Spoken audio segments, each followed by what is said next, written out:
Hello my strong friends, and welcome to your next video. In this one we're going to focus on common problems seen in the deadlift. And we're just going to hop right into it and start with one of the first problems that I usually see is losing that lower body tightness that you need to have throughout the entire movement. You want to keep tension in your low back, your hamstrings, and your glutes. That is key for generating enough power to deadlift a lot of weight. The slack should be out of the barbell and your entire body is ready to pull and explode off the floor. Squeeze your hamstrings and your glutes when you're approaching the start position. The next problem that I usually see is losing some tightness in the upper back or the lats. You want to focus on squeezing your lats and pulling your shoulder blades down before you even begin pulling the bar off the ground. Pack the lats so that the upper back is strong and upright. I find it helpful to incorporate direct lat work into my pre-deadlift warm-up, and that usually involves some pull-ups, lat pull-downs, or negative pull-ups in addition to the deadlifts that are just getting me started. Now, lower back rounding may be caused by a number of separate problems and is definitely something that we want to avoid due to some serious injury concerns. Most commonly, I see that the lower back rounding can be best addressed by fixing the lifter's start position. We want to make sure that we are in a straight line from the top of the head to the tailbone, and think about maintaining a strong and neutral spine here with your shoulders directly above the bar. If you're a lifter with short femurs and a long torso, this will be a more upright torso angle with lower hips in the start position, whereas a longer legged lifter with a short torso may have their hips higher before beginning the pull. Now, it's super common to see some internationally competitive strong men pull conventional style with a wider stance. Now, unless you're 6'8" and 400 plus pounds, it may be best to keep the conventional stance directly under the hips.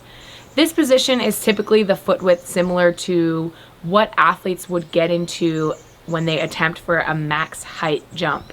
This makes intuitive sense as well. In order to jump as high as we can, we need to be in a position from which we can exert maximal force into the floor. Keeping your arms perpendicular to the floor, you'll ensure that you're not unnecessarily increasing your range of motion by overtaxing your upper back. Athletic shoes are made to actually absorb the impact of hitting the ground, typically while walking or running. Now, we don't want that while lifting. If you're wearing athletic running shoes, try deadlifting in socks or a flat sole shoe like a Converse. Often you'll see lifters pulling conventional with heeled lifting shoes. This is okay for conventional pulling, though it marginally adds to the range of motion and sets the hips a little bit higher in the start position. Now, even despite that slightly longer range of motion, I do recommend a heeled weightlifting shoe in only conventional deadlifting over a soft-soled tennis shoe, as here the lifter will be able to better exert pressure throughout the entire sole. I do not at all recommend wearing a heeled shoe while sumo deadlifting. Now, the lockout position is knees and hips fully extended. You're standing up straight. Lifters often get stuck right at the lockout position with max effort lifts, but it's important you're always reaching your lockout in training. Don't sell yourself short.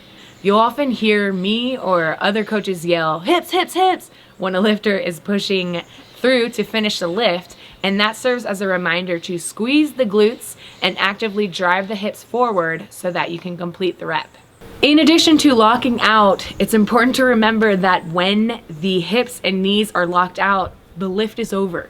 There's no need to hyperextend and keep cranking back to sell it to anyone.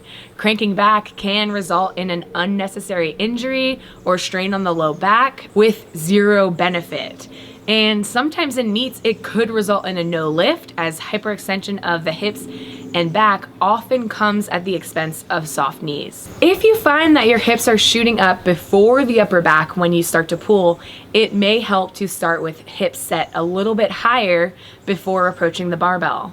Often lifters will dip into a too low start position and waste some energy while their hips adjust to the proper start position.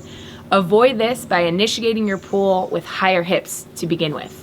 You want to keep your spine neutral by finding a single gazing point. Pick a focus point on the ground so that your head is stacked and your neck and spine are totally neutral. Now, touch and go deadlifts definitely have a time and place in training. Doing so can be extremely beneficial as there can be greater constant time under tension from some controlled negatives, as well as greater demand on grip strength. However, when completing difficult or high intensity sets, it may be worthwhile to pause between each rep and complete a full reset.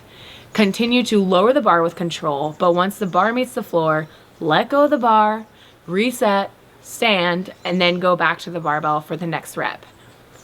This is especially important when, as we all have to do this sometimes, when you're deadlifting on an uneven floor, or unfortunately if you have to lift with hex plates, or if you notice a lot of bar rolling towards or away from you between reps. Just make sure that you're keeping yourself honest and giving yourself the time to reset between each rep.